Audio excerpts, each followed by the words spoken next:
op de paal en Ronaldo in de rebound. Стори сега от бялата точка.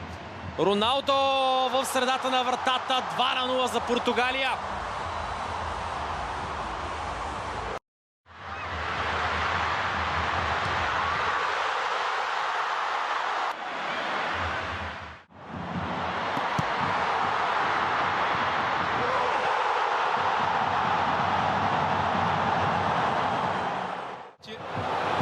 Mendes, Cristiano Ronaldo, 2-1 Portugal. Страхотен финт отново на Нуно Мендеш срещу Ямал. Нуно Мендеш центрира на рикошет. Роналдо е там! И това е 2-2! Кристиано Роналдо с четвъртия си гол в кариерата.